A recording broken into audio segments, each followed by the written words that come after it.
Welcome to the Women Leaders Association podcast, where we believe we go further, faster, and have more fun when we go together. Be sure to tune in each week to hear an empowering message from the world's top women executives, trailblazers, entrepreneurs, and all-around fierce female leaders. I'm your host, Julianne Kirkland, and I will be taking you on a deep dive of each message to equip you with the principles, strategies, and tools you need to start crushing your goals, increasing your impact, creating work-life harmony, and did I mention have more fun? Because when you love what you do it better. The Women Leaders Association is the world's largest women executives association with over 30,000 women in executive and leadership positions who are committed to the development and advancement of women in the corporate arena. If you would like to get involved in a Women Leaders Association chapter, would enjoy daily podcasts, or you desire to become a part of the Women's Mastermind group near you, simply go to womenleaderspodcast.com. Now let's tune in for this incredible message. On today's episode, I talk with career coach and speaker Julia Rock as she shares the power of being vulnerable and how that really brings out your greatest strengths in leadership. Stay tuned. I'm so excited you're here.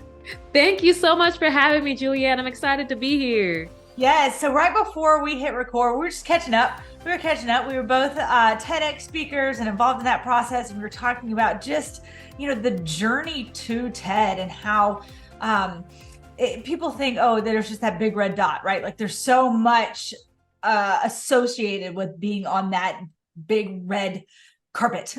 But we're talking about like the journey to it and kind of who you have to become and the things that you have to go through and, and all that is brought up. And it leads so beautifully into, who you are and what you've been developing with women in leadership and as a career coach and helping women, one, get comfortable with who they are, right? And their outlook. Zoom just gave us a thumbs up. I don't even know how to make this stop, guys. So if you're watching on YouTube right now, I didn't do that. I just gave a thumbs up and it went with it. So it totally agrees. But also like authentically, and then too, the part of you that's required to be vulnerable. So talk a little bit about that journey and why you're so passionate about helping others with that. Man, so it's such an important topic because for me, vulnerability was not always a thing, especially working in corporate and then also growing up in a traditional West Indian household, right? It's there's a lot of things that go on there. And so, you're supposed to present yourself a certain way and have it together. And then, I work in finance and accounting and corporate. And so, that's a space where everybody's supposed to have their ducks in a row, right? We're the numbers people. And so being vulnerable was just not a thing that I was good at. But over time, I realized, especially as I started to coach more women, and then I had women that were working for me, it's like the way for me to really connect with my team. You've got to be able to show that you're a real person, a real human being, right? No one wants the corporate robot who's just giving the spiel, right? And reading off the cue card. You got to be willing to say, I don't know, or I'm frustrated. I will say that's probably one of the biggest things I had to learn was being able to say I'm frustrated. Because especially when you're in a leadership role, it's like, no, everything's going to work out. We're going to get it together and be fine. But at some point I was just like, guys, I'm frustrated. I don't know what's going on. And the team was like, we are too. Like, and it was just like this moment of bonding. And so in doing that and then getting into the TEDx process too, working with our coach, it was just him pushing a little bit harder on that, in the sense of stepping away from perfectionism. Yes. Because when you're truly vulnerable, you're okay with the fact that I'm not going to be perfect all the time. It's not always going to be 100% done, perfect and polished. And progress is better than perfection. And so that was the other side of vulnerability that I had to really work towards. And translating that into leadership is that asking your team to produce things or to provide input, it doesn't always have to be clean and sanitized, and we can try to build it as we go, but it's being okay with it's not perfect. And if we make a mistake, so what? We'll figure out another solution and try another way.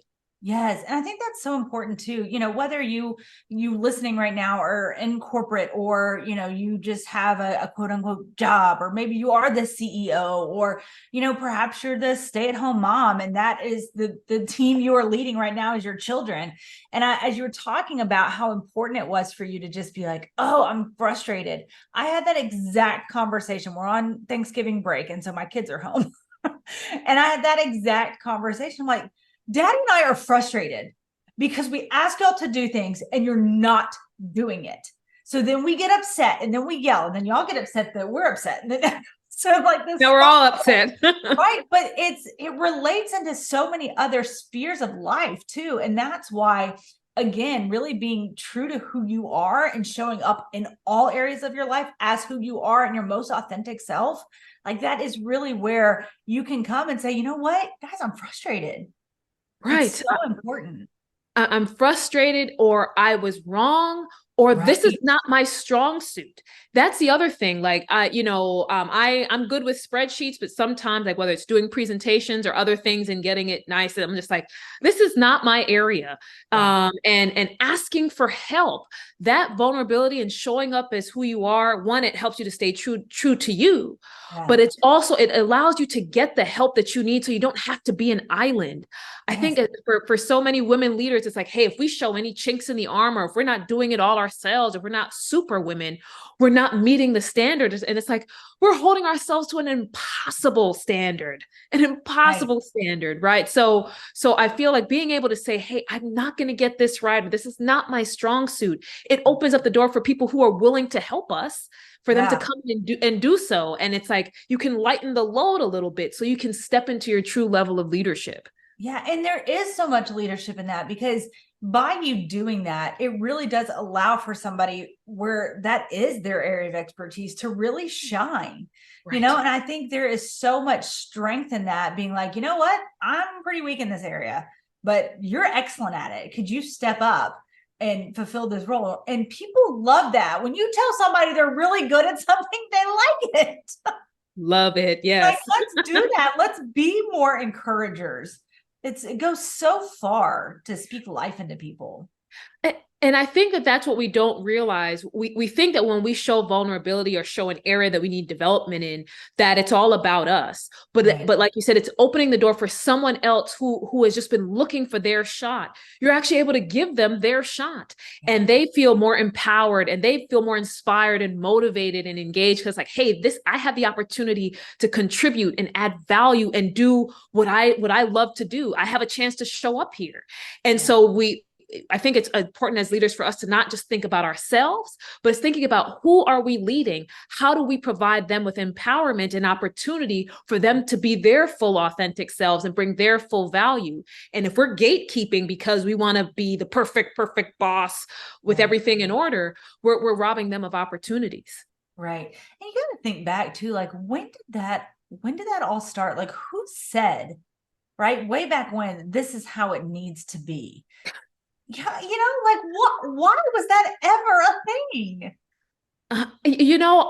I've tried to think about that, like, who set this impossible standard? But I think there once was an environment in corporate where it was just that, hey, everything has to be precisely done, right? Everything has to be done in order, and every box checked and every I dotted. And so I think with that mindset of checking every box, it then kind of permeated the personal culture as to how people had to show up. You too had to be perfect. If you're going to check the boxes perfectly, that's what you also have to exude. And I think over time, as generations have changed, and then with COVID, when we were all just like hanging on by a thread, like we were like barely making it from day to day here, y'all. I think that there was some kind of awakening or revelation that, hey, people are people, they're human. And we're all just trying to manage this thing through life. And if something is wrong, if we don't check that one box, does that really break anything? Does that really change anything? Yeah. And so I think that shift over the past few years has been really helpful for leaders as well, to give themselves some grace, not just the employees that they're managing, but it's also for leaders to give themselves some grace. Like, I can't be at every meeting. I can't do all the things. I just can't. And that doesn't make me any less of a leader. It doesn't make me less valuable, but I am a human being. That's right. That's right. And it's, through this podcast, I've done so many interviews, where I've been in a t-shirt, or I've been, like sometimes I look fabulous and sometimes I don't. But that's kind of the point, is that I'm showing up because I'm showing up. How I'm dressed, the, things on my walls, the titles on my walls, all of that, it really doesn't mean anything to me, as to what I'm able to contribute to somebody else and pull out of somebody else. And right. I love that with this podcast, I love being able to talk to women and really hear their stories without it being like, okay, let's just read off all of your labels and all the, check boxes that you've done, because we're so much more than that. And Absolutely. That's kind of the same shift that I am after in this world, is like, again, let's stop pretending to be all that a label is, because we're so much more than a title and a label. And it's, again, with that authenticity that you love to speak about, like, let's really get to know what that is and what that looks like in our own lives and how we can bring that forward, because it's so impactful for people. And to take that a step further, when we're so focused on those titles and those accolades, it begins to shape how we view ourselves, our self-esteem, our self-worth, and all these things, right? Because it's like, hey, God forbid this is taken away from me, or if I make a mistake in that area, who am I as a person? I've gone through that personally in my own career, and it's caused depression and other things because I was so attached to this title and how highly people thought of me because of all these accolades. And it's like, we've got to free ourselves from those shackles, to use a church reference, right? Free ourselves from the shackles, because again, does it really matter if you show up in a t-shirt or a dress suit, and in terms of the value that you can provide? Does it matter that you have a doctor in front of your name, or not, if there's true value that you can provide? Again, so I think taking it that step further to remember that the titles don't define who we are. The accolades don't define who we are. The achievements, that they don't define who we are. We have to find our purpose within ourselves. And that allows us to show up authentically every single time, no matter what they're calling us. Yeah, absolutely. And I think it was Jamie Kern Lima. She wrote the book Believe It. And I think now she has a new one, Worthy. But she was the founder of It Cosmetics, ended up selling it, for $1 billion. But she tells her story of how she went from being a Denny's waitress. And she talks about how, everybody wants to ride with you in the limo. Like, once you have sold your product and you're now the billionaire, everybody wants to ride with you in the limo. Nobody wanted to ride with her in the bus when she was taking the bus, and it's like, it's so crazy to me. And that's why I will interview any, I don't care if you're the CEO, I don't care if you're the janitor, like, you are still a woman of influence, because that's what we do. We are exchanging influence, whether we're aware of it or not. And every single person that we interact with, influence is being exchanged, right? For good or for bad. Right. And it's like, I want to share those stories because they matter. And just because you're not the CEO of a company doesn't mean you cannot help somebody else. Yes. And the funny thing about that is that a lot of the CEOs and so forth, they have their own skill sets and specialties, right? They're not the ones doing all the things. It's the people, it's the workers that are making the engine run, right? And so even if the CEO has their fancy title, the people are sitting there doing the work. And I think for a lot of leaders, they may feel that, okay, I'm not in this room, I'm not in this conversation, I'm less than. No, you're not less than. You have plenty to contribute. It doesn't matter that you don't have the title that someone else has, because you've got a unique gift, you've got a unique talent, you've got a unique skill set that they need, or else you wouldn't be there in the first place. That's right. And so I think it's so important to share these stories, because also, again, it goes back to building up how you feel about yourself. You don't ever want to look in the mirror and say, because I'm not a CEO, I don't matter, or my story doesn't matter. The fact is, your story can impact someone else, and you have no idea. But if you keep it to yourself because you think it doesn't matter, you're robbing the world of that gift. That's right. And you never know, maybe the CEO needs to hear that story. Like, you never No, you never know. And again, before we pressed play or record, you're talking about the energy that you bring. And it's like, exactly, you're not meant to be anybody but who you are. Right. And showing up as the energy, I don't care if I haven't been invited to sit at your table. I'm gonna pull up a chair and be like, hey, everybody. Let's have a conversation. You know what I mean? Because I don't care. I see you as valuable. I want to hear about the value that you have to bring into this world. And I'm like genuinely curious. People are always like, huh.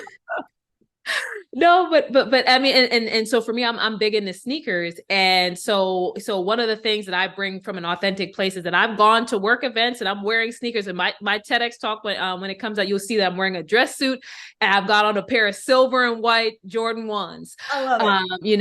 And I went to the most conservative office for my company, and everybody's buttoned down and so forth. And I went with the biggest hair I could find. My hair was just big, big, because I'm like, I love big hair. I love sneakers. I love bright colors. And so I'm like, I don't want to shrink back and not bring that energy because I'm trying to fit into someone else's box. And I feel like corporate environments, especially, they try to force us into these boxes and to make us carbon copies of one another. But what's so great about you is that you're one of one. Right. So you've got to feel that way every day, bringing that one of one energy. Like, I'm going to show up, I'm going to pull up the chair, even though they didn't invite me, and sit down and say, hey, what's going on? Right. With your big hair and your sneakers, whatever it might be, so that you can feel, like I said, good in your own skin, knowing what value you bring. That's so true. And it's so good. And it's so important. And I do wish that more women would realize the power that they have within themselves and the power in hanging out with other women who get it. Yes. How powerful that is in itself.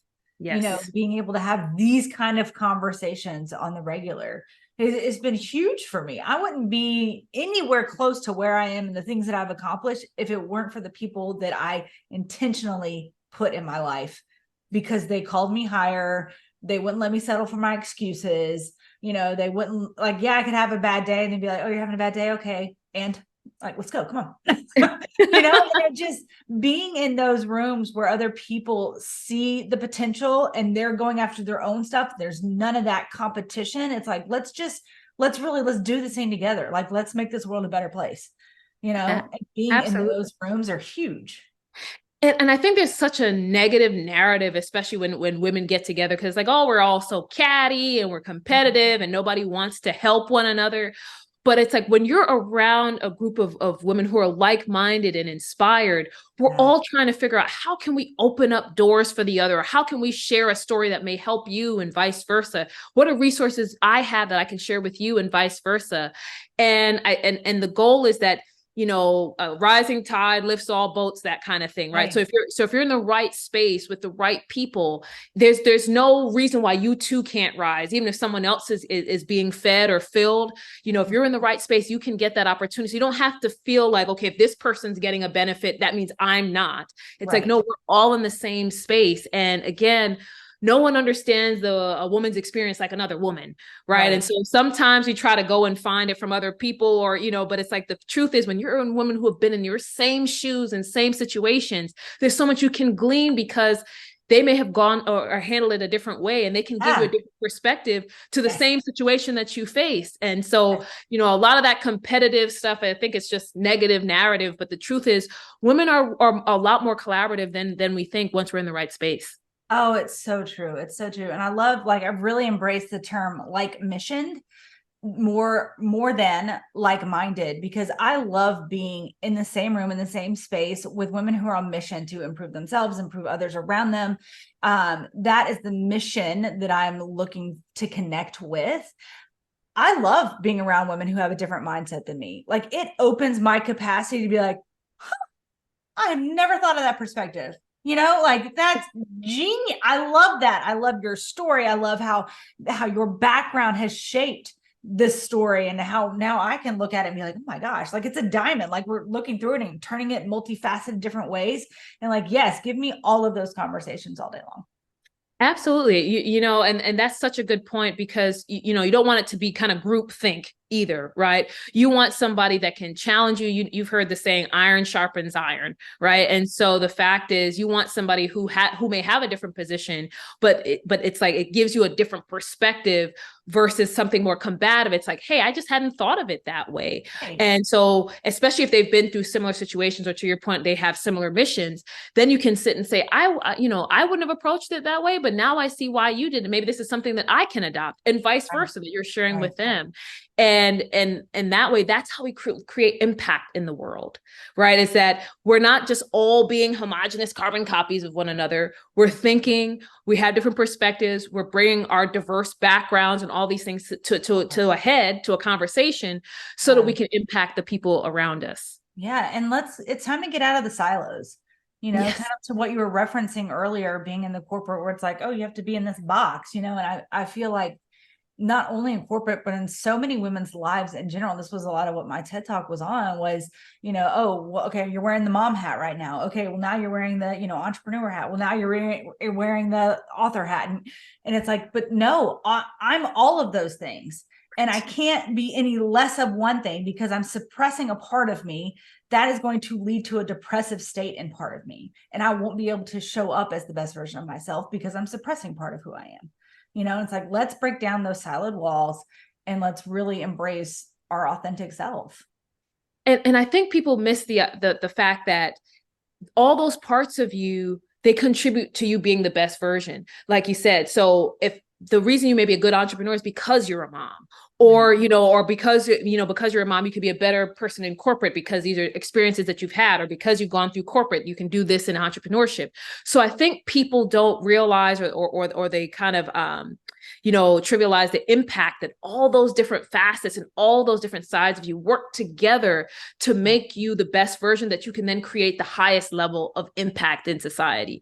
Or and it doesn't even have to be on a broad scale, but for the people that are in your community, the people that are in your family, they're in your immediate work group, they get that benefit and that value because you are all those things. If you are just in this box, they get a fraction of that value.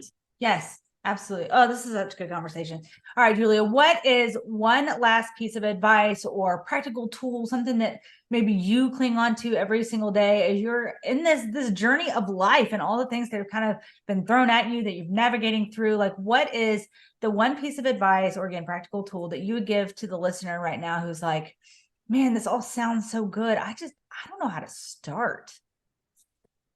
So the one piece of advice will reference back to something I said earlier, which is give yourself grace. The best piece of career advice I ever got was, if you're not making mistakes, you're not learning anything.